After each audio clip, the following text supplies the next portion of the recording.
सभी आत्मीजनों को प्रणाम। माँ गायत्री की जय, यज्ञ भगवान की जय, परम पूज्य गुरुदेव की जय, परम वंदनीय माता जी की जय, शांति कुंज हरिद्वार की जय। भाइयों बहनों,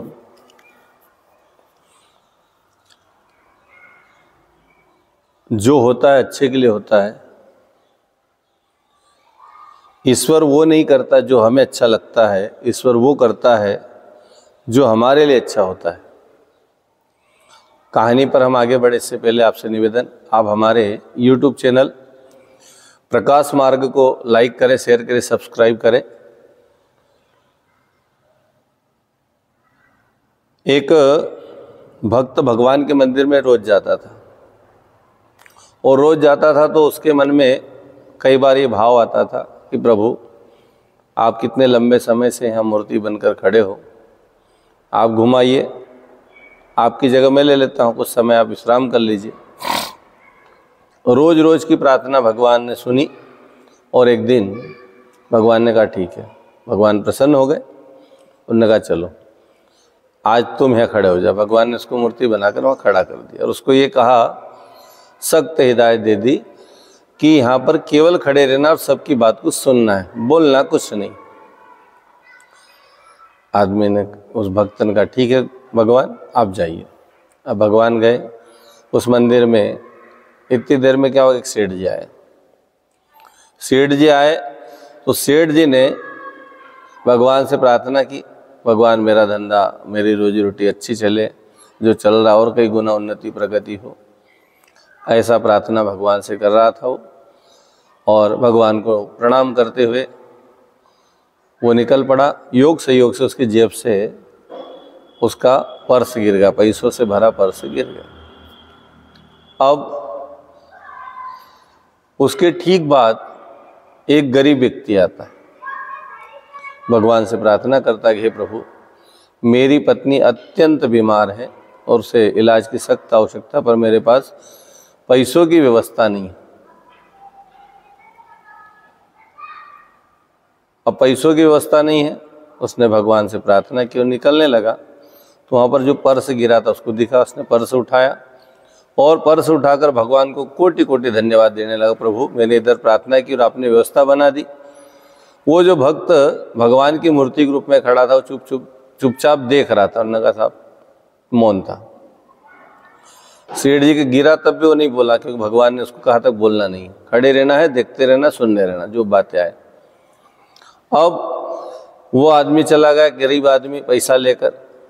तीसरा व्यक्ति, एक व्यापारी आया जिसको कई बाहर जाना था व्यापार के लिए। पहले समय में यात्राएं अधिकांशतः समुद्र किनारे होती थी जहाज से, और वो इस तरीके से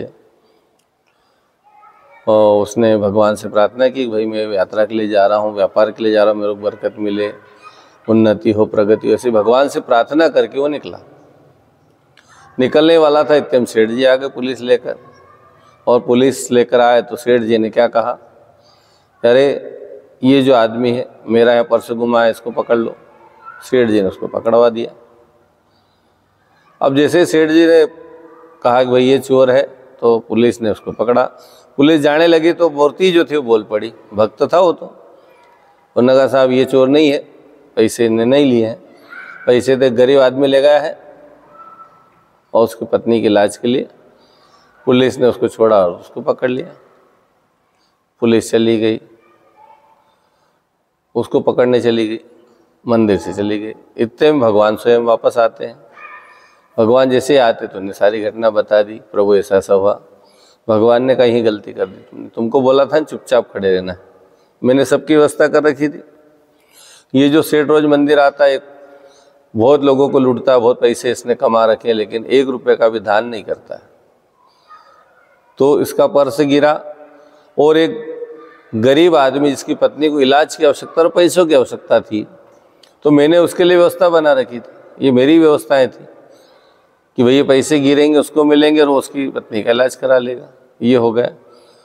तीसरा जो व्यक्ति यहाँ यात्रा के लिए आया था, व्यापारी, वो जिस यात्रा पे जाने वाला था, उस यात्रा में समुद्र में एक तूफान आने वाला है, तो उसको बचाने के लिए ऐसी व्यवस्था की गई, भाई उसको पुलिस पकड़ ले जाती तो यात्रा पे नहीं जाता। और रात बीतने के बाद सबूतों का अभाव उसको छोड़ ही दिया जाता, पैसा तो था नहीं उसके पास। तो इस तरीके से ये सारी व्यवस्था मैंने बनाई थी, लेकिन तुमने बोलकर सब गड़बड़ कर दी। भगवान की जो व्यवस्थाएं हैं, जितने भी कार्य हो रहे हैं, कहीं ना कहीं उसने व्यवस्थाएं बना रखी। हम कहते हैं कि साहब ऐसा नहीं हुआ, वैसा नहीं हुआ, होगा वही जो ईश्वर चाहेगा, क्योंकि ईश्वर किसी का भी अहित नहीं करते। परमात्मा की व्यवस्था है, सबके लिए एक सटीक व्यवस्था कर्म फल अनुसार बना रखी, और उसमें व्यक्ति हस्तक्षेप कर दे तो फिर क्या होगा? सारी सृष्टि का चक्र ही गड़बड़ा जाएगा। लेकिन वो भक्त ने अपनी बुद्धि लगा ली कि साहब गलत आदमी पकड़ लिया है, और उधर उस आदमी को पकड़ा तो उसकी भी परेशानी खड़ी कर, सारी व्यवस्थाएं गड़बड़ा दी जो भगवान ने बनाई थी। परमात्मा किससे कब कैसे किस रूप में काम करवाएगा ये पता नहीं। हम कहते साहब हम काम कर रहे, नहीं साहब आप नहीं कर रहे, भगवान ने आपको व्यवस्था दी। भगवान ये चाहते हैं कि अच्छा काम करें, आपके द्वारा कोई शुभ काम हो जाए, आपके द्वारा कोई श्रेष्ठ काम हो जाए, आपके द्वारा कई लोगों का भला हो जाए, हित हो जाए, कल्याण हो जाए, मंगल हो जाए, ऐसा परमात्मा चाहते हैं। और उस परमात्मा के चाहने में यदि कोई व्यक्ति गड़बड़ कर दे तो सारी व्यवस्था गड़बड़ा जाती है। आदमी अक्सर ही सोचता है कि साहब मैं जैसा कहता हूँ, मैं जैसा सोचता हूँ वैसा होने लग जाए, नहीं होगा। क्यों? परमात्मा की बनाई व्यवस्थाएं। मनुष्य को अपने कर्म के हिसाब से उसको मिलेगा। कर्म भाग्य को बदल देता है। इसलिए हम सदैव शुभ कर्म करते रहें, परमात्मा पर आस्था रखें, विश्वास रखें। यदि आप सही हैं तो आपका कोई गलत होने वाला है नहीं, और नियति ने आपके लिए जो निर्धारित कर दिया वो होगा। तो उसमें यदि ईश्वर चाहेगा तो आपका उद्धार ही होगा, कल्याण ही होगा, मंगल ही होगा। इसलिए हम सदैव शुभ, श्रेष्ठ, शानदार काम करें। इन्हीं के भावों के साथ आज के प्रसंगों को हम विराम देते हैं। ओम शांति।